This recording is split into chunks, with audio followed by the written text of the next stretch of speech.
इन्दुसुतवन्द्याणां तिहोर्णहितमधुरविशदवाक्काणाम् अन्तातीतगुणाणां नमो जिनाणं जितभवानां सहजानन्दचैतन्य प्रकाशाय महीयसे नमो नेकान्तविश्रान्त महिम्ने परमात्मने स्वसंवेदनसिताय जिनाय परमात्मने शुद्धजीवास्तिकाय नित्यानन्दचिदे नमः। नमो हरिहन्ताणं नमो सिताणं नमो वायुरीयाणं नमो वत्सायाणं नमो लोय सर्वसाहुः। पंच परमेश्वर भगवान की 1008 आदिनाथ भगवान की परम पूज आचार्य भगवान कुंद कुंद स्वामी के परम पूज आचार्य भगवान अमृतचंद्र स्वामी के परम पूज आचार्य भगवान जयसेन स्वामी के परम पूज आचार्य भगवान गुरुवर विशुद्ध सागर जी महाराज के अहिंसा में विश्व धर्म के अंतिम तीर्थ वर्धमान स्वामी के शासन में हमसे विराजते और उनकी यह पावन पीयूष देशना हम सभी के लिए परम उपकारी उपकारमयी देशना को समझने के लिए हमने जो अनुयोगों की व्यवस्था बनाई, उन अनुयोगों में महान अनुयोग द्रव्यानुयोग और उस द्रव्यानुयोग के रहस्य को समझने के लिए हम सभी ग्रंथराज 85 काय का स्वाध्याय करें। भव्यात्मा आचार्य प्रवर कुंद कुंद स्वामी ग्रंथराज 85 काय में हम सभी भव्यों के लिए 7 तत्व रूप वस्तु स्वरूप का व्याख्यान करें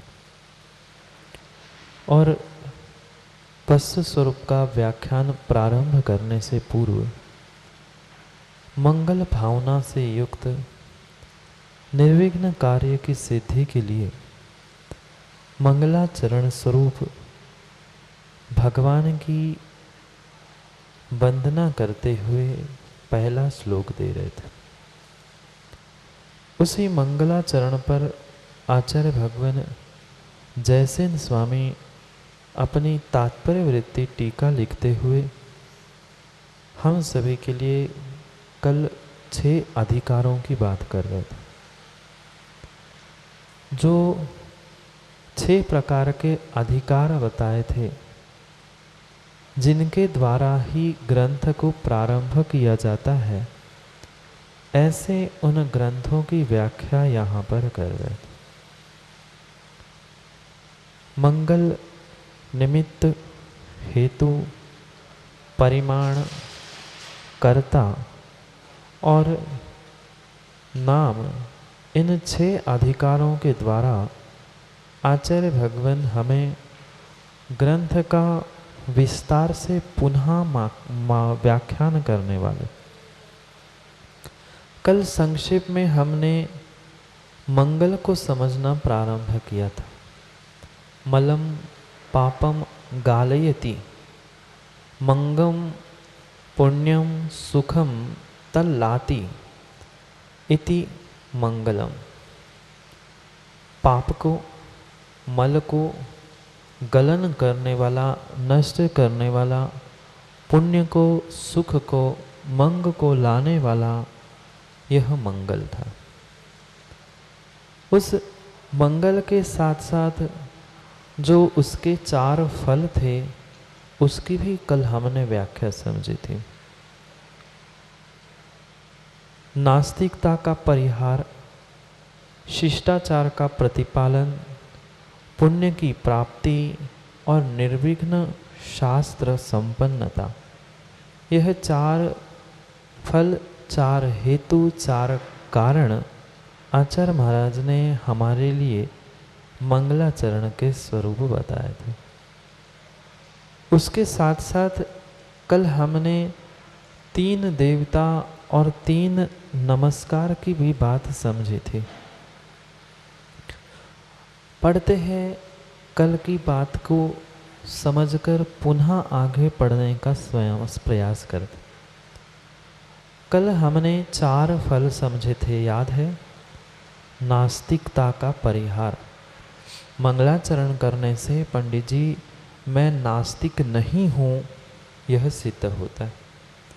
पुनः शिष्टाचार यानी सभ्य पुरुष का जो लक्षण है कि कोई भी कार्य प्रारंभ करने से पहले अपने इष्ट को प्रणाम करना, उनके गुणों का स्मरण करना, यह सभ्य पुरुष का एक शिष्टाचार कहलाता। उस शिष्टाचार का पालन हो और भगवान का नाम लेंगे तो पुण्य की प्राप्ति अपने आप होनी थी, और भगवान के नाम स्मरण से, स्तुति करने से निर्विघ्न कार्य की भी संपत्ति होने वाली। इस प्रकार से 4 फलों को कहते हुए आचार्य महाराज हमारे लिए 3 देवता समझा रहे थे। कौन से देवता? कोई देव शास्त्र गुरु की बात नहीं चल रही थी। उन 3 देवताओं के 3 नमस्कार को ही हमें यहाँ पर समझना। पढ़ते हैं टीका में आचार्य जयसेन स्वामी तात्पर्य वृत्ति टीका गाथा नंबर 1। त्रिधा देवता कथ्यते केन इष्टाधिकृताभिमत भेदेन। मिल गया? त्रिधा देवता कथ्यते, 3 प्रकार के देवता को कहते हैं। कौन है वे 3 प्रकार के देवता? इष्ट, अधिकृत, अभिमत भेदेन। कौन से? इष्ट, अधिकृत और अभिमत। समझना, अभी तक हमने 3 देवता कौन से समझे थे सतीश भैया? देव शास्त्र गुरु आदि आदि 9 देवता, 3 देवता, ये सब हमें पता। पर जयसेन स्वामी यहाँ पर इन 3 विशेष परमात्मा में ही जो यहाँ पर भेद की प्रकार से अनेक विवक्षा से आचार्य महाराज यहाँ पर 3 देवता समझा रहे। माँ कौन से? इष्ट, अभिमत और अधिकृत। 3 देवता यहाँ पर बताए। माना कि 24 तीर्थंकर भगवान हैं, पर 24 तीर्थंकर भगवान में से भी आपका कोई ना कोई एक इष्ट भगवान होगा। भले ही 24 तीर्थंकर समान हैं, पर अमित भाई शांतिनाथ वेदी पर ही पूजा करें। क्यों? क्योंकि हमारे शांतिनाथ इष्ट है। समझना बात को। इष्ट, अधिकृत और अभिमत, इन 3 देवताओं को आचार्य महाराज ने मात्र शब्दों में कह दिया, हमें उसे ही समझना है। पहला कौन था? इष्ट देवता। कौन से इष्ट देवता? कोई अन्य बाहर के देवता परमात्मा की बात नहीं चल रही। जो हमारे जिनेंद्र भगवान हैं उनमें ही यह भेद चल रहा है। इष्ट यानी 24 तीर्थंकरों में से जो हमारे लिए इष्ट है, कोई कितना भी कह ले सतीश भाई, उसको कहीं ना कहीं इष्ट भगवान में राग होता ही। शांतिनाथ, आदिनाथ, चंद्र प्रभु, पदम प्रभु, महावीर, पारसनाथ, कोई ना कोई हमारे लिए एक इष्ट रूप होते। उन परमात्मा को, उन भगवान को आचार्य महाराज इष्ट देवता कहे। फिर अधिकृत, जो अधिकृत किया गया है वह अधिकृत। जैसे अभी लॉकडाउन था और तब कहा था कि कोई को घर से बाहर नहीं निकलना, पर फिर भी कुछ लोग निकल रहे थे। वह सरकार के विरुद्ध अनधिकृत चेष्टा थी। समझ में आया? अधिकृत यानी जिसकी परमिशन दी है, और जिसकी परमिशन नहीं वो अनधिकृत काम था। यहाँ पर वही समझा रहे हैं जो भगवान अधिकृत कर दिए गए हैं। सामान्य केवली के विषय में जब भी कोई भगवान अधिकृत है, बाहुबली भगवान अधिकृत है। जब भी कोई उपसर्ग के विषय में व्याख्यान प्रारंभ होगा, जबकि महावीर स्वामी पर भी उपसर्ग हुआ था, पर अधिकृत कौन हो गया? वे पारसनाथ अधिकृत कर दिया इनको। जैसे कोई एजेंसी है, इसको ही अधिकृत विक्रेता है, लिखा रहता है ना कई स्थानों पर अधिकृत विक्रेता, ऑथोराइज डीलर। ऐसे जिन भगवान को ऑथोराइज कर दिया है, जिनको अधिकृत कर दिया है, वे अधिकृत भगवान। माना कि सभी केवली भगवान हुए हैं, पर सभी केवली भगवानों से 24 भगवानों को तीर्थंकर के रूप में हमने अधिकृत ऑथोराइज कर दिया। क्या बाकी भगवान नहीं है क्या? बाकी के भगवंतों में केवल ज्ञान में कुछ कमी है क्या? कमी नहीं है, सभी समान हैं, पर फिर भी उनमें से हमने 24 को ही अधिकृत कह दिया है। ये 24 हमारे लिए तीर्थंकर रूप अधिकृत हो गए, ऑथोराइज हो गए।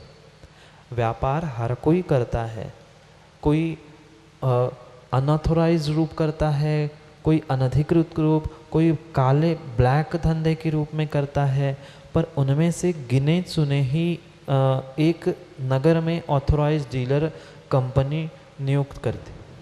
ऐसे ही जो 24 तीर्थंकर रूप हमने उन्हें एक अथॉरिटी दी है, उनको अधिकृतता प्रदान की है, वह 24 तीर्थंकर केवली के रूप में अधिकृत हुए हैं। पर बाकी सामान्य केवली भी है, मुख केवली भी है, अंतकृत केवली भी है।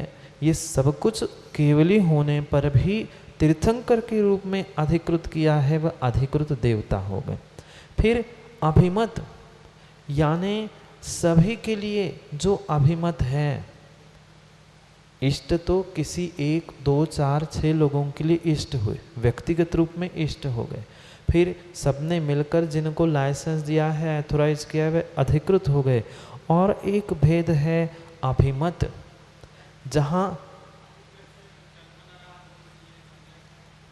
दोष तो आएंगे, अधिकृत इष्ट से चलमल दोष, अगाड़, ये दोष आएंगे, जरूर आएंगे, पर यहाँ उसी दोष को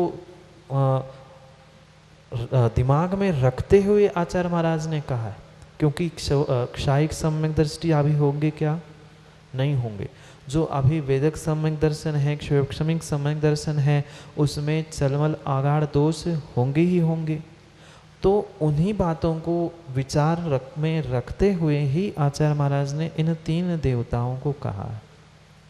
तभी ये भेद लिखे हैं। ये ऐसा भी कह सकते हैं क्षयोक्षमिक सम्यक दृष्टि की अपेक्षा से ही 3 भेद लिखे, क्योंकि ज्ञातुर अभिप्राय व नया, ज्ञाता का अभिप्राय, हमारा अभिप्राय, लिखने वाले का अभिप्राय यही हो सकता है कि नहीं, ये क्षयोक्षमिक सम्यक दृष्टि की अपेक्षा से ही 3 भेद बताए, क्योंकि क्षायिक में होगा ही नहीं, उनमें इष्ट अनिष्ट आदि का कोई भेद ही नहीं रहेगा, वे तो समान रूप से मानेंगे। औपशमिक सम्यक दृष्टि की परिणति कितनी, अंतर मुहूर्त तक काल उसका अंतर मुहूर्त तक का, इसलिए सामान्य रूप से एक क्षयोक्षमिक सम्यक दृष्टि की अपेक्षा से इष्ट, अधिकृत और अभिमत 3 भेद बता। 2 समझ में आए, तीसरा अभिमत था, यानी बहुत सारे लोगों का जो पसंदीदा, बहुत सारे लोगों के लिए जो सर्वमान्य होता है, उसे अभिमत कहते। इष्ट तो किसके लिए हुआ? कुछ विशेष ग्रुप के लिए, विशेष व्यक्ति के लिए इष्ट हुआ, पर अभिमत यानी सभी के द्वारा, बहुत सारे लोगों के द्वारा जो पसंद का है, ऐसे जो परमात्मा, ऐसे जो देवता है, वह अभिमत हुआ कर। जैसे 24 तीर्थंकर होने पर भी आपने देखा होगा लगभग सभी मंदिरों में एक ना एक पारसनाथ भगवान की प्रतिमा होती है। ललितपुर की तो बात ही अलग है, लगभग बहुत सारे मंदिरों में मूल नायक पारसनाथ है, पर कहीं भी अन्य स्थानों क्षेत्रों पर भी पहुंचना, प्रत्येक वेदी पर कम से कम एक पारसनाथ होते। जैसे पारसनाथ भगवान को अभिमत कर दिया है, सबने पसंद कर दिया, नहीं भाई पारसनाथ तो चाहिए। ये क्या हुआ ये अभिमत देवता की कोटि में आ गया। तीन भेद समझ में आए। इष्ट जो व्यक्तिगत किसी के लिए इष्ट है, पसंद है। अधिकृत यानी जिनको हमने अधिकृतता दी है, अथॉरिटी दी है कि यही हमारे लिए तीर्थ को चलाने वाले हैं, 24 तीर्थंकर। और अभिमत बहुत सारे जीवों ने जिनको पसंद किया है, ऐसे जो है वह अभिमत कहलाते। तीन प्रकार के देवता, पुनः तीन प्रकार के नमस्कार भी तो हमने पढ़े थे, उसको आगे कहते हैं।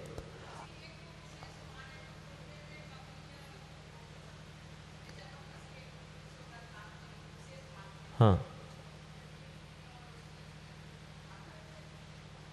किसी एक को विशेष मानने में दोष नहीं है। जैसे कि कल परसों भी हमने कहा था शायद कि किसी एक परमात्मा को विशेष मानने में दोष नहीं है, पर अन्य को अविशेष मत मानो। मत समझना बात को। विधि निषेध ये दोनों बातों को समझना है। अगर हम चाहे किसी वह आचार्य भगवंत हो, मुनि संघ हो, तीर्थंकर परमात्मा हो, इन 24 तीर्थंकरों में सभी संघों में हमारे लिए कोई एक इष्ट विशेष हो सकता है, पर यहाँ इष्टता विशेषता कहीं दूसरे जगह द्वेष तो उत्पन्न नहीं कर रही है। हम 24 तीर्थंकरों में मात्र मुनिसूरत भगवान को ही भगवान मान रहे हैं। बाकी 23 भगवान को ना अर्घ्य चढ़ाना, मुंह फेर कर खड़े हो जाना, उनको पीट करके इनको देख रहे हैं, ये विशेषता, ये इष्टता नहीं है, ये तुम्हारी द्वेष बुद्धि है। अंतर समझ में आया सतीश भैया? आज वर्तमान में रोग इष्ट के नाम पर द्वेष बुद्धि से परिणत हो रहे हैं। किंचित भी पंडित जी द्वेष बुद्धि नहीं है। भाई क्यों नहीं मानते? हम भी तो शिवेंद्र स्वामी को मान रहे हैं, हमें भी शिवेंद्र स्वामी इष्ट है, पर फिर भी हम महावीर स्वामी के शासन में है, इसलिए हम पहले उनको मुख्यता दे रहे हैं। मात्र मुख्यता और गौण की बात है, ना कि राग द्वेष की बात। अगर ये नहीं स्वीकार करेंगे कि मुख्यता और गौणता नहीं मानेंगे, तो हमारा नय जो है, नय की व्यवस्था ही गड़बड़ हो जाएगी। ज्ञातुर अभिप्राय व नया, हमारा अभिप्राय है हमारे लिए महावीर भगवान इष्ट है, पर 23 भगवान कम नहीं है। मुनि सुब्रतनाथ भगवान को हम मान रहे हैं, ठीक है, हमारी वैसी श्रद्धा है, क्योंकि चल मल अगाढ़ दोष से ही मेरा वर्तमान का सम्यक दर्शन, स्वयं सम्यक दर्शन है, स्वीकार है। यहाँ तक तो बात स्वीकार है, पर किंचित भी मुनि सुब्रतनाथ भगवान के राग में आकर, राग कह रहा हूँ, इष्टता मुख्यता नहीं, राग में आकर हम 23 तीर्थंकर भगवंतों का अपमान कर रहे हैं, उनमें कमियां खोज रहे हैं, उनमें द्वेष बुद्धि रख रहे हैं, तो हमारा सम्यक दर्शन हमारे पास नहीं बचा। समझ में आया माँ? इष्ट अभिमत अधिकृत देवता तो हो सकते हैं, उसमें कोई भी दोष नहीं है, पर उसके आगे बढ़कर द्वेष बुद्धि कहीं भी उत्पन्न नहीं होनी चाहिए। पर वास्तविकता देखी जाए तो सतीश भैया ये भी गड़बड़ है। मुनि सुब्रतनाथ शनिवार को पूजना, सोमवार को, मुझे पता नहीं कौन से दिन कौन से पूजते हो आप लोग, मैं तो बता रहा हूँ, सोमवार को आदिनाथ भगवान को पूजना, चंद्र प्रभु भगवान को पूजना, हाँ पुल्ली को बहुत अच्छे से पता होगा। सोमवार को चंद्र प्रभु पूजना, रविवार को पारसनाथ को पूजना, ये वास्तविकता में माँ आगम की व्याख्या नहीं है।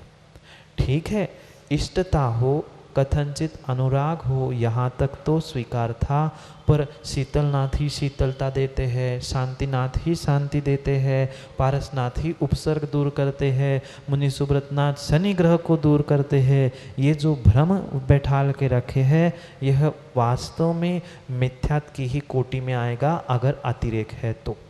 अतिरेक है तो किंचित तो है स्वीकार, पर भाई बचे हुए तीर्थंकर कहाँ गए? क्या वासुपूज्य भगवान नहीं थे? क्या अन्य कोई मल्लीनाथ भगवान नहीं थे क्या? भाई उनके ही गुण हैं, वैसा ही केवल ज्ञान है। इसलिए समझना, इष्टता हो, अधिकृतता हो, अभिमत हो, यहाँ तक तो स्वीकार है। जब तक चल मल अगाढ़ दोष, वहाँ श्रद्धान टूटा नहीं है। जहाँ चलमल अगाढ़ दोष है, वहाँ सम्यक दर्शन की सत्ता है। सम्यक दर्शन नष्ट नहीं हुआ है, तलीनता है, मलिनता है, अगाढ़ता है, गिरता है कि अब गिरता है कि कब गिरता है, पर गिरता है क्या? नहीं गिरता। गिर जाएगा तो सम्यक दर्शन ही नहीं बचेगा, फिर चलमल अगाढ़ दोष कहाँ से आएंगे? पर ये चलमल दोष, अगाढ़ दोष भी जो कहे जा रहे हैं वह भी वास्तविक सम्यक दर्शन का स्वरूप नहीं है। वास्तविक सम्यक दर्शन जो हमें सिद्धि को देने वाला है वो तो निर्मल ही होना चाहिए। हो ही रहा है, नियम से आश्रवबंध हो ही रहा है, भले ही जो इतना हो रहा था थोड़ा सा हो रहा है, पर हो तो जरूर रहा है, नियम से हो रहा है। थोड़े जोर से बोलो। हाँ, शांति विधान करते। हाँ,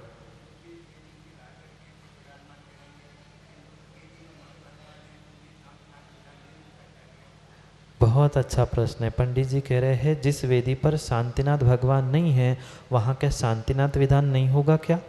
जहाँ आदिनाथ भगवान नहीं है वहाँ क्या भक्तांबर विधान नहीं कर सकते क्या? ये बहुत बड़ी लोगों की भूल है। शांतिनाथ भगवान को जब प्रतिमा की क्या जरूरत, बिना प्रतिमा के भी, मैं तो कहता हूँ बिना प्रतिमा के भी हम भगवान की पूजा विधान कर सकते हैं।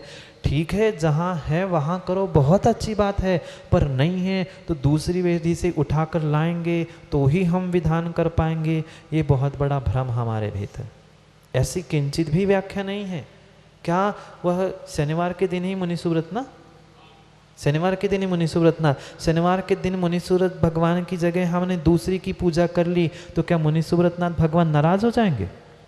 क्या शांतिनाथ विधान करते समय पंडित जी शांतिनाथ भगवान नहीं है तो शांतिनाथ भगवान नाराज होकर विधान को शाप दे देंगे तुम्हारा भस्म हो जाए? नहीं, उन्हें कोई लेना देना नहीं है। हम तो अपने मन के शांति के लिए, उपयोग को लगाने के लिए मुनि सुव्रतनाथ विधान, शांतिनाथ विधान, ये विधान, भक्तांबर विधान आदि की मात्र संकल्पना की गई है। उद्देश्य एक ही है, भगवान की भक्ति, और उसमें ही भक्ति छोड़कर मात्र प्रतिमाएं दिख रही है, वेदी दिख रही है तो किंचित भी फलदायी नहीं। वीतरागी वीतरागी है, सभी 24 तीर्थंकर भगवान वीतरागी है, उनमें किंचित भी कोई भी कम अधिक गुणों की संख्या है क्या? जो आदिनाथ भगवान थे वे तो 500 धनुष थे पंडित जी, उनकी अवगाहना 500 धनुष की थी, और महावीर भगवान मात्र 7 हाथ, तो भगवान नहीं थे नवे भाई। ऊंचाई से क्या होता है, शरीर की अवगाहना से क्या होता है, उनके बाह्य स्वरूप से क्या होता है, अंतरंग गुणों को समझो। आज वर्तमान में इस बात को ना समझने के कारण बहुत सारे जीव सम्यक के राग में, सतीश भैया, मिथ्यात्व में डूब रहे। राग किसका? मैं सम्यक दृष्टि, सम्यक को मानो। अरे भाई सम्यक को तो मानो, हम कहाँ मना कर रहे हैं, पर सम्यक के राग में अगर हम मुनि सुव्रत नाथ भगवान को ही भगवान मान रहे हैं तो हम मिथ्यात्व में नहीं जाएंगे क्या? जाएंगे।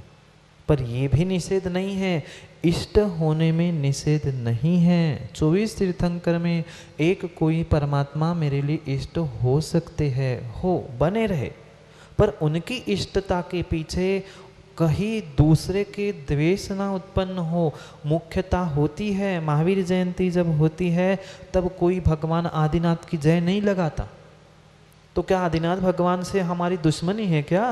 नहीं है भाई। वर्तमान में उनकी सत्ता है, उनका शासन है, उनकी जयंती है, हमने महावीर भगवान की जय बोल दी, कौन सी बुराई की?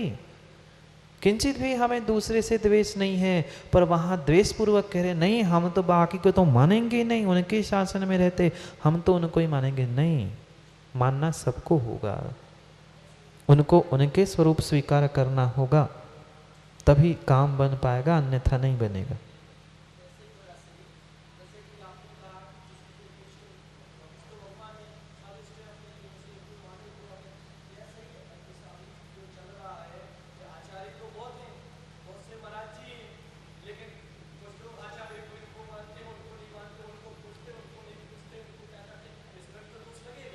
दोष उनको लग रहा है जो मानने ही नहीं मान रहे। हम अगर मान रहे हैं तो हमें कोई दोष ही नहीं है। हमने अभी कहते कहते यही कह दिया, बहुत सारी बातें हमने राजेश जी हमने कह दी है, समझदार, बहुत सारे समझदार है, सतीश भैया समझ गए होंगे। तो मैंने बहुत सारी बातें कह दी है, बात को समझना होगा। बहुत सारे ऐसे विषय हैं जिनको कहना नहीं पड़ता पर समझ में आना पड़ेगा। ये किंचित भी राग द्वेष की परिणति सम्यक दर्शन है ही नहीं है। कहीं भी कहीं से राग हो, हम तीव्र राग के तीव्रता में आकर भी जो अतिरेक कर रहे हैं भक्ति का, वो भी सत्य नहीं है, किंचित भी सत्य नहीं है। वास्तविकता कुछ और ही है, कुछ अलग ही है। हम उस वास्तविकता को नहीं समझ रहे हैं। परसों भी वो सम्यक समाधान में एक गुड़िया प्रश्न पूछ रही थी, आप थे कि नहीं थे हमें पता नहीं। उसने भी यही पूछा, महाराज जी हमारे लिए एक कोई इष्ट गुरु है, पर हम सभी को आहार दान देते हैं, सबको नमस्कार करते हैं, पर सामने वाला नहीं समझ पाता, तो मैं क्या करूं? भाई सामने वाला समझे नहीं समझे अमित भाई वो उसका विषय, हमारा तो समर्पण है। हम क्या मानते हैं, हम जानते हैं, केवली जानते हैं, हमें किसी को विस्तार करने की, सफाई देने की ज़रूरत नहीं है। मैं जो जानता हूँ मुझे पता है, मेरे परमात्मा को पता है। ये बात गलत है, स्वीकार है। जब हम शांतिनाथ को मान रहे हैं तो वहाँ महावीर को भी मानना होगा, जहाँ महावीर को मान रहे हैं वहाँ शांतिनाथ को भी मानना होगा। मैं वही बात समझा रहा था कि महावीर जयंती को कोई शांतिनाथ भगवान की, शीतलनाथ भगवान की जय नहीं बोलता, इसका मतलब ये नहीं है कि हम बाकी को नहीं मानते, मानते हैं। समय परिस्थिति सब देखकर निर्णय करना पड़ता है, पर किंचित भी ऐसी बुद्धि है, कह दिया कि नहीं तुम शांतिनाथ की भी जय बोलो, आपसे ही कह दिया महावीर जयंती के दिन नहीं, हम तो बोलेंगे ही नहीं, वे कौन से भगवान हैं, हम तो शांतिनाथ भगवान को मानते नहीं, जब शांति विधान करेंगे तब कहेंगे नहीं। अरे बोल लो ना, महावीर भगवान क्या नाराज हो जाएंगे क्या उनके जन्म जयंती पर, उस जयंती के दिन पे दूसरे की जय बोलने से? उनमें राग द्वेष नहीं है, हम भी राग द्वेष ना करें, सीधी सी बात।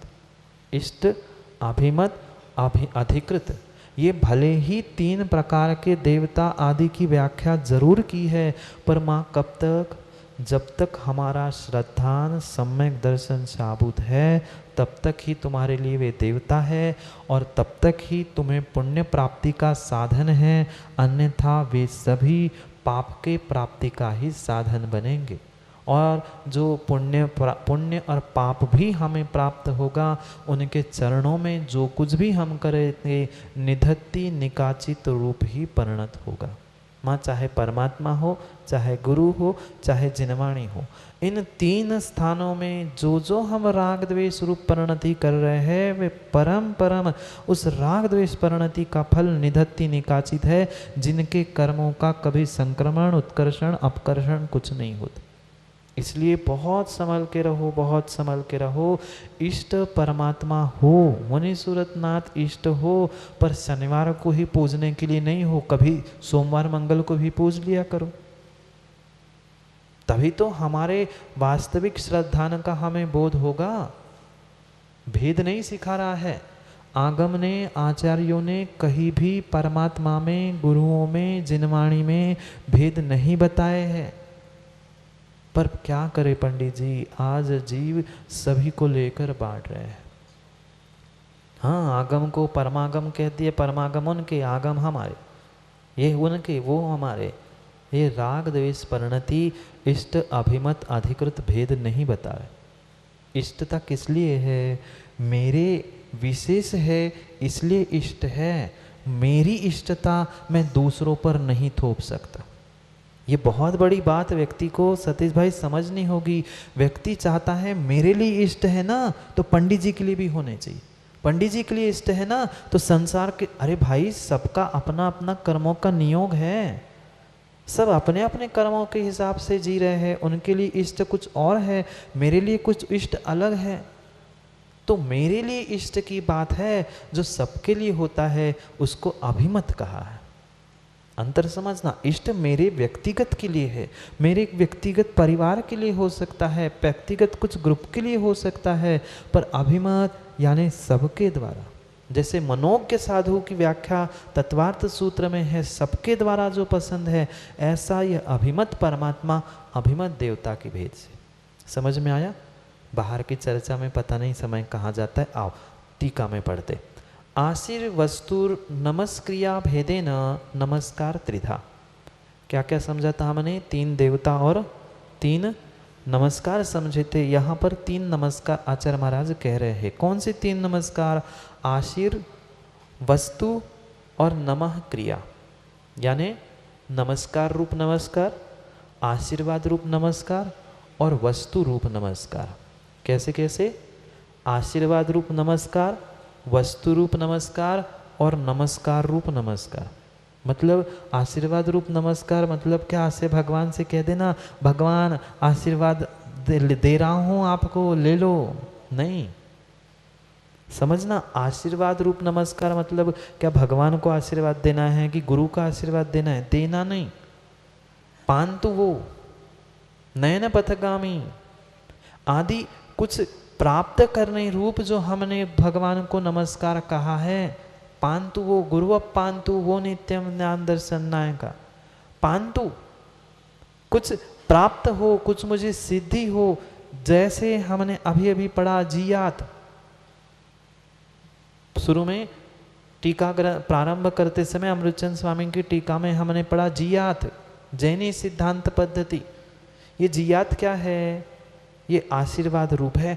हम आशीर्वाद नहीं दे रहे हैं, आशीर्वाद की प्रार्थना से जो नमस्कार किया है, जो नमस्कार का अभिप्राय ऐसा है कि आप मेरी रक्षा करें, आप मेरी सुरक्षा करें, आप मेरे लिए आशीर्वाद प्रदान करें। अभी अभी प्रारंभ में देखना, जिनके पास ग्रंथ हो वह पीछे खोल के देख लेना। वहाँ पर हमने अभी अभी पढ़ा था, जहाँ पर आचार्य अमृतचंद स्वामी की टीका हमने पढ़ी थी, वहाँ पर लिखा था स्पष्ट रूप से पांतु वो, हे मुझे पांतु यानी प्राप्त हो, आशीर्वचन दे। जियाद सिद्धांत पद्धति, वह सिद्धांत पद्धति जयवंत हो। ये सब कुछ क्या है? ये आशीर्वचन रूप नमस्कार है। कैसा है? समझ में आया? आशीर्वाद प्राप्त हो, पांतु वो मेरे लिए कुछ प्राप्त हो, इस भावना से जो शब्दों का चयन किया जाता है। बहुत सारे ग्रंथों में इसी प्रकार का मंगलाचरण होता है कि मैं प्रभु आपके लिए बोधि समाधि, परिणाम शुद्धि, स्वात्मोपलब्धि, शिव सौख्य सिद्धि, ये सब कुछ क्या है? नमस्कार है। पर क्या है? अंजेमी पूजेमी जिनगुण संपत्ति हो मध्यम। पहले तो नमस्कार ही किया, पर किस रूप है ये? आशीर्वाद रूप है। आशीर्वाद हम नहीं दे रहे, हम प्रभु से मांग रहे हैं, गुरु से आशीर्वाद मांग रहे हैं। ये आशीर्वाद रूप है। हाँ, उनके गुणों की प्राप्ति हो, जो भी हम उनसे प्राप्त करने की भावना से मांग रहे हैं, ये सब कुछ आशीर्वाद रूप है। वस्तु सामान्य रूप से प्रभु का नाम ले लिया, शांतिनाथ, चंद्र प्रभु, मुनि सुब्रतनाथ, ये क्या हुआ? हमने नमस्कार नहीं किया, पर उनका स्मरण कर दिया। भीतर भाव क्या थे? छंद लिखते लिखते, गाथा लिखते लिखते, कहीं नमस्कार आशीर्वाद रूप शब्द लिखने की अगर स्थान नहीं मिला, मात्र 24 तीर्थंकरों का स्मरण किया। जैसे हम बारसाणों पे का में पढ़ते हैं 10-10 2-2 वजने, मात्र 10-10 2-2 जिने 24 तीर्थंकर, इतना ही कह दे। ये क्या हो गया? वस्तु नमस्कार। वस्तु रूप जैसा है वैसा इनका नाम ले लिया। नाम स्मरण किया किस लिए? हमें याद आई, प्रभु को स्मरण किया, मतलब भीतर नमस्कार करने का ही अभिप्राय था। वस्तु रूप से कह दिया, जैसे है वैसे ही कह दिया। वह क्या हो गया? जैसे आगे हम पढ़ेंगे मंगलाचरण की व्याख्या में 3 प्रकार के जो मंगलाचरण हैं। मध्य में पहले शुरू में हमने भगवान की जय लगा, आखिरी में भी हमने कहा भगवान महावीर स्वामी की जय, पर बीच का जो मंगलाचरण आगे पढ़ेंगे, जो मध्य मंगलाचरण है, वहाँ क्या करेंगे?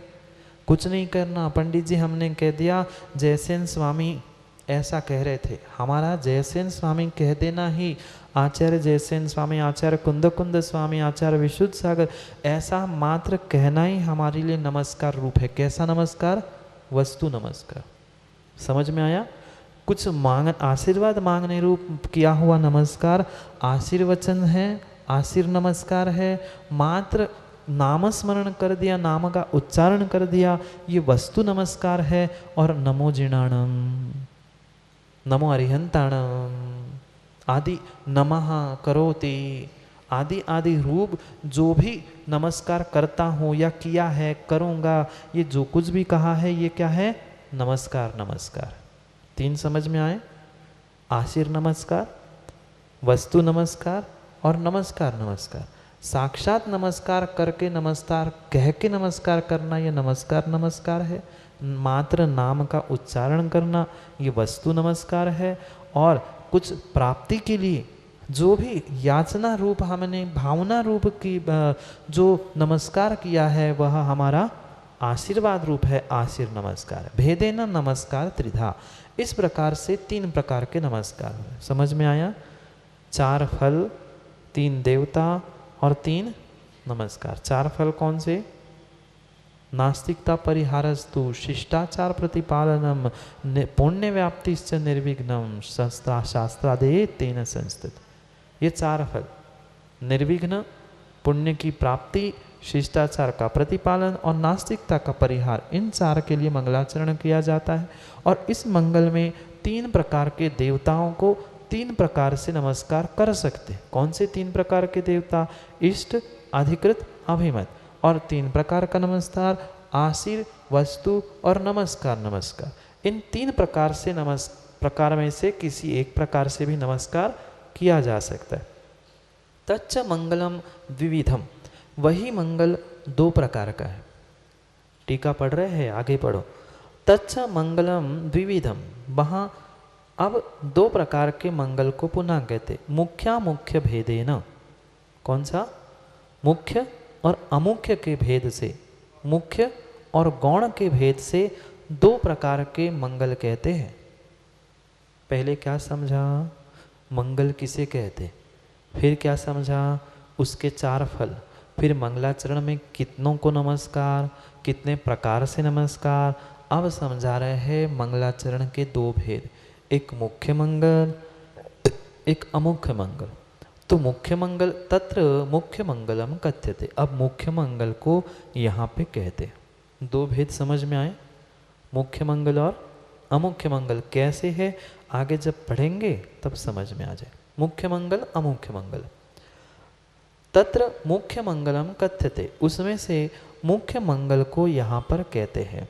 पढ़ो श्लोक को। आदो मध्यवसाने च मंगलम भाषितं बुधे तज्जिनेन्द्र गुणस्तोत्रम तद्विघ्न प्रसिद्धये। पढ़ो।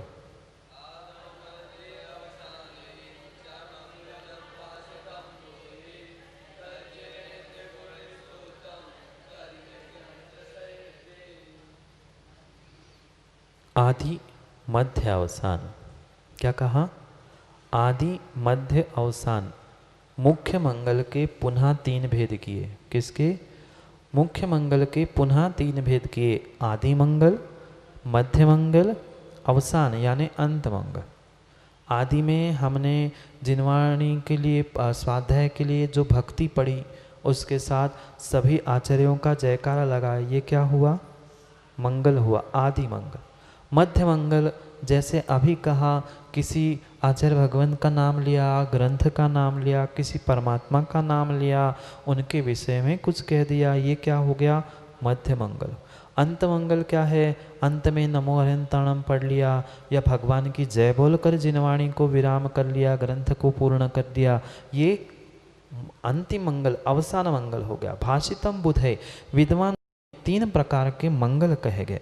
तद जिनेन्द्र गुण स्तोत्रम, तद अविघ्न प्रसिद्ध, ये विघ्न नहीं है। श्लोक में क्या लिखा है? तद विघ्न प्रसिद्ध है, विघ्न करने के लिए प्रसिद्ध नहीं है। संधि को अच्छे से समझना। तद आधा द है और अविघ्न प्रसिद्ध है। अविघ्न यानी विघ्न नहीं होता है। भगवान के गुणों का स्मरण, स्तुति, स्तोत्र पढ़ने से अविघ्न प्रसिद्ध है, विघ्न नहीं होता, यही प्रसिद्ध है। समझ में आया? पहले मुख्य समझने सी बात 3 ही है, आदि, मध्य, अवसान। इन तीनों प्रकार के मंगल से, भगवान का नामस्मरण करने से हमारे यहाँ विघ्न नहीं आएगा, यह जगत में प्रसिद्ध है। अविघ्न प्रसिद्ध है, विघ्न प्रसिद्ध है नहीं। संधि बनाकर तद अविघ्न प्रसिद्ध है, ऐसा संधि करते हुए तद्विघ्न प्रसिद्ध है, ऐसा संधि का उच्चारण हुआ। पर अर्थ करते समय हाँ हाँ, विघ्नों का नाश कह दो, पर नाश लिखा नहीं है ना। शब्द अभिप्राय वही है, विघ्नों का नाश करने वाला ही अविघ्न होता है। अविघ्न रूप प्रसिद्ध है, विघ्नों के नाश करने रूप प्रसिद्ध है, ऐसा ही है ये समास रूप उनने अविघ्न कह दे। नहीं है विघ्न जिसमें ऐसा, वह अविघ्न, अविघ्न रूप प्रसिद्ध है, ऐसा जिनेन्द्र भगवान का स्तोत्र मंगलाचरण हुआ करता है। तथा च उक्तम, और भी कहा है, उसे पुनः पढ़ते। विघ्नः प्रणश्यन्ति भयं, विघ्ना प्रणश्यन्ति भयं न जातो, न क्षुद्रदेवा परिलंघयन्ति। अर्थान, अच्छा पढ़ना है, एक एक पढ़ दो। विघ्ना प्रणश्यन्ति भयं न जातो, न क्षुद्रदेवा परिलंघयन्ति। अर्थान् यथेष्टांश्च सदा लभन्ते, जिनोत्तमानां परिकीर्तिनेन। पढ़ो।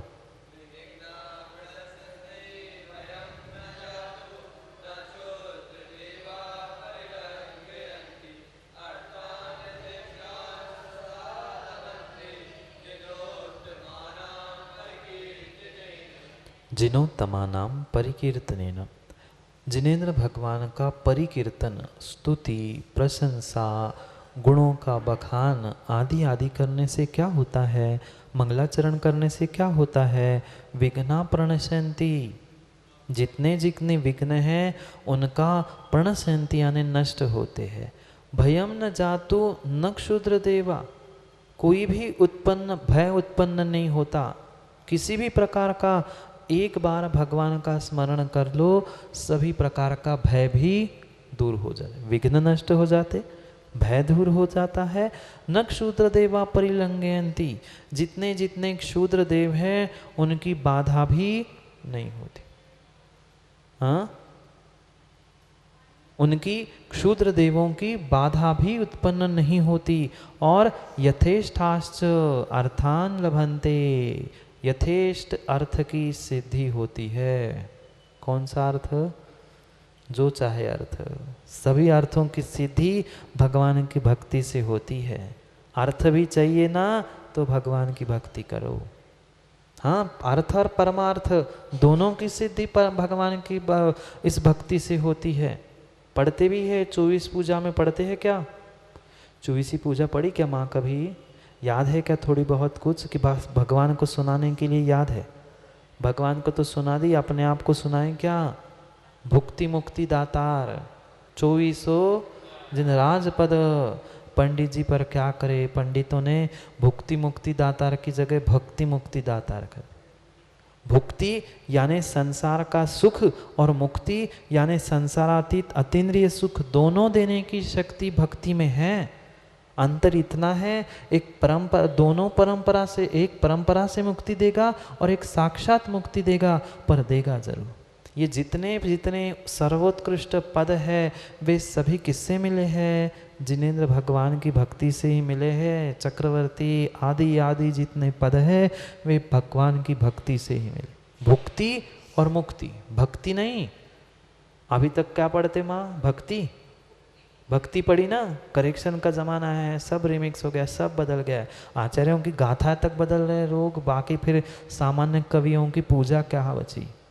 भक्ति नहीं है माँ, भुक्ति मुक्ति दातार। भुक्ति यानी संसार का सुख और मुक्ति यानी संसार से अतीत सिद्धों का सुख, दोनों देने की शक्ति परमात्मा की भक्ति में।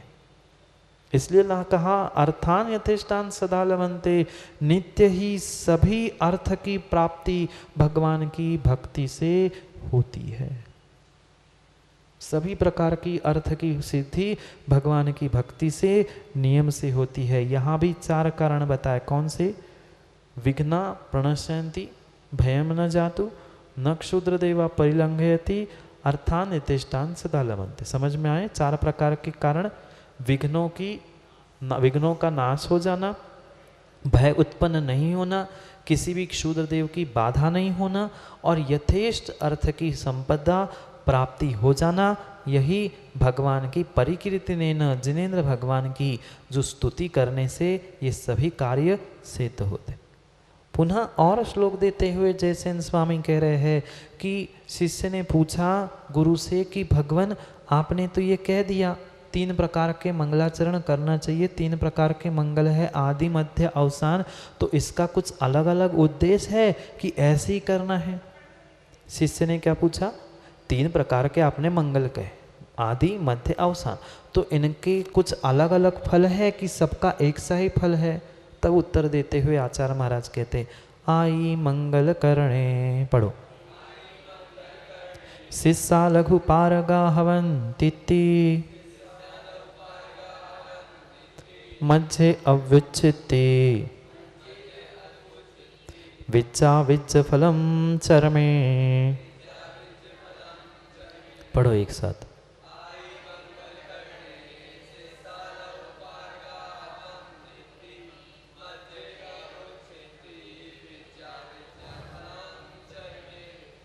आई मंगल करने, आई मतलब पहले, प्रारंभ में मंगलाचरण करने से शिष्या लहु पारगा हवन्तीति, जो इस विद्या को प्राप्त करने वाले शिष्य है वह शिष्य आगम ज्ञान में पारगामी होते हैं, कुशल होते हैं। किससे? कोई भी कार्य प्रारंभ करने से पहले, ग्रंथ प्रारंभ करने से पहले ऐसा नहीं है आज से उठाई पुस्तक और बैठ गए हम पढ़ने के लिए। बिना मंगलाचरण किए कभी भी ग्रंथ विद्या किसी भी प्रकार को प्रारंभ मत करना। हम तो कहते हैं लौकिक पुस्तक भी पढ़नी है तुम्हें स्कूल कॉलेज की, तो भी कम से कम नमोकार पढ़ो और फिर देख लेना कैसा चमत्कार होता है। क्या कह रहे हैं? आई मंगल करने, आदि में मंगल करने से शिष्य उस आगम ज्ञान में पारगामी होता है, निपुण होता है, कुशाग्र होता है, कुशल हो जाता है। किससे? प्रारंभ में मंगलाचरण करने से। मध्य अविच्युति, मध्य में मंगलाचरण करने से निर्विघ्न विद्या की प्राप्ति होती है। क्यों? हो सकता है प्रारंभ में मंगलाचरण किया था और 4-6 महीने बाद हमारा ग्रंथ पूर्ण होने वाला हो, बीच बीच में अगर हमने मंगलाचरण नहीं किया तो हो सकता है कार्य में विघ्न आ जाए, क्योंकि प्रारंभ का मंगलाचरण का पुण्य का जो संचय किया था वो कब तक चलेगा? पुण्य ही है ना, पुण्य की प्राप्ति के लिए हमने किया। तो माना कि 6 महीने साल भर हमने ग्रंथ पढ़ना ग्रंथ पढ़ रहे थे और शुरू में किए मंगलाचरण से मात्र काम होगा क्या? नहीं होगा। रोज रोज क्यों हम 1 नहीं 2 नहीं 3-3 मंगलाचरण क्यों पढ़ते हैं? कारण यही है, ग्रंथ प्रारंभ करने से अंत में होने तक बीच में बार बार करने से निर्विघ्न विद्या प्राप्त, कोई विघ्न ना आ जाए, इसलिए निर्विघ्नता के लिए यह मंगलाचरण करने के लिए मध्य में कहा। विज्जा विज्ज फलम चरमे, चरम यानी अंतिम, चरम यानी अंतिम, अंतिम मंगलाचरण का फल क्या है? वह फल कहते हैं विद्या, और विद्या का फल प्राप्त होता है। पहले करने से क्या हुआ? उसमें शिष्य पारंगत हो जाता है, बीच में करने से निर्विघ्न विद्या की प्राप्ति होती है, और अंत में करने से जो उसकी सिद्धि थी, उसका फल था विद्या का और विद्या के फल का, उन सबकी प्राप्ति अंतिम मंगलाचरण से हो गई। माना कि अध्यात्म विद्या का ग्रंथ है और अंत में मंगलाचरण करने से उस अध्यात्म विद्या के फल को यानी जीवन में अध्यात्म प्रकट हो जाए, वह आध्यात्मिक बन जाएगा या अध्यात्म में डूब जाएगा। ये अंतिम करने का, अंतिम में मंगलाचरण करने का फल है। ठीक इस प्रकार से इन सब के विषय में, मुख्य मंगल के विषय में समझे। कितने प्रकार के मंगल थे? मुख्य और अमुख्य मुख्य मंगल वही होता है जहाँ परमात्मा को नमस्कार होता है, चाहे भाव नमस्कार हो, द्रव्य नमस्कार हो, चाहे आशी रूप हो, चाहे वस्तु रूप हो, चाहे नमस्कार रूप, किसी भी प्रकार का नमस्कार हो, जहाँ परमात्मा के गुणों का स्मरण करके द्रव्य से भाव से नमस्कार है, वह मुख्य मंगल है। और इसके अलावा भी कुछ अमुख्य मंगल होते हैं, जैसे कलश है। चतुर्मास स्थापना में आप लोगों ने कलश स्थापना की, घर में भी मंगल कलश रखे रहते हैं। घर में कोई भी मंगल कार्य हो तो मंगल कलश रखे रहते हैं, आदि आदि। ये अमुख्य मंगल है। तो वे कौन से अमुख्य मंगल है उसको आचार्य महाराज कहते हैं। पर समय आपका हो गया है, क्योंकि एक साथ 10-11 गाथाएँ हैं, 8-10 गाथाएँ हैं, उनको एक साथ समझना है। हाँ, मात्र अमुख्य मंगल को बताने के लिए 8-10 गाथाएँ लिखनी पड़ी। ये कोई मन से लिखा हुआ नहीं है। आचार्य जयसेन स्वामी ने ये जो कुछ भी व्याख्यान किया है, ये ग्रंथराज धवला से उठाया है, वहाँ से तथाच उक्तम कहा है। वहाँ जो पूर्वाचार्यों ने कहा है उन्हीं को यहाँ पर रखकर धवला पुस्तक 1 में जो ये वर्णन किया है मंगलाचरण के विषय में, उसका ही संक्षेप में व्याख्यान आचार्य महाराज यहाँ पर पंचास्तिका के टीका में। आगे भी जो कुछ भी कहेंगे, जो 7 प्रकार के जो अमुख्य मंगल है उसको आगे समझाएंगे, उसको हम कल पढ़ेंगे। पहला श्लोक मात्र पढ़ लेते हैं अमुख्य मंगल का, शेष का व्याख्यान विस्तार से कल करेंगे। पढ़ते हैं अगले, अमुख्य मंगलम कथ्यते। अब अमुख्य मंगल को कहते हैं सिद्धतम पुण्य कुंभो वंदनमालाय पंडुरम छत्तम सेदो वर्णो आदस्य नायकन्नाय जत्तसो। पढ़ो एक साथ।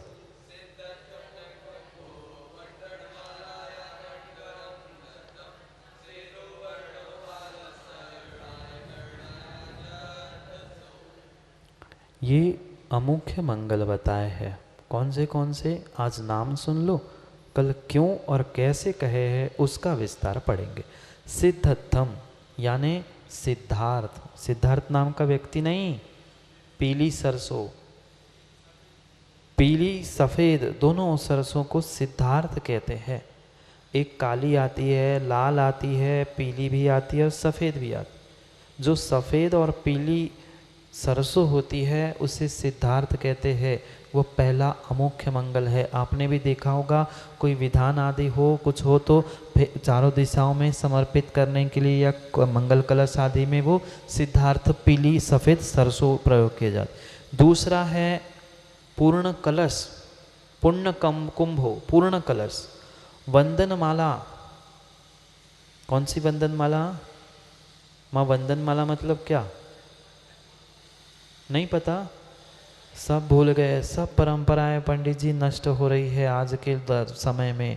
समय ही नहीं है। बंधन बार, बंधन बार समझ में आया? जिस भाषा में कह दो, दरवाजे पर जो लगा रहता है ना वह बंधन बार, वंदन माला। जहाँ वंदन बार बार वह वंदन बार। कल करेंगे विस्तार से एक एक शब्दों की व्याख्या। ये पंडुरम छत्तम, सफ़ेद छत्र, सफ़ेद वर्ण। सफ़ेद वर्ण स्वयं में ही मंगल है, अमुख्य मंगल। सफ़ेद छत्र, छत्र भी कायदे से छत्र सफ़ेद ही होना चाहिए। आज वर्तमान में कितना ही उसे सोने का और किसी का भी पॉलिश कर लो, भले ही धन संपत्ति का प्रतीक हो, पर मंगल सफ़ेद छत्र है। सफ़ेद छत्र, दर्पण, आईना मंगल है। इसलिए तो महाराज जी मंदिर आने से पहले दर्पण में देख के आते हैं, ऐसा नहीं। ये दर्पण। आगे राजा, जो राजा होता है वो मंगल होता है। कन्या, कुंवारी कन्या, कुंवारी कन्या, उत्तम जाति का घोड़ा। ये क्यों क्यों मंगल कहे हैं सबका विस्तार आचार्य महाराज करेंगे, उसको कल पढ़ेंगे। मात्र अभी लिख लो, सिद्धार्थ, पूर्ण कलश, वंदनमाला, सफ़ेद छत्र, सफ़ेद वर्ण, दर्पण, राजा, कन्या, उत्तम जाति का घोड़ा, ये सभी अमुख्य मंगल है। क्यों है? कल बताएंगे। सिद्धार्थ को ही मंगल क्यों कहा, काली लाल सरसों को क्यों नहीं मंगल कहा, आदि का व्याख्यान स्वयं जयसेन स्वामी करने वाले हैं। उसे कल विस्तार से समझेंगे, क्योंकि आज का समय अपना हो गया है। कल समय पर समय की बात के लिए समय पे मिलते हैं, क्योंकि समय पे किया गया काम समय को दिलाता है। बोली भगवान महावीर स्वामी की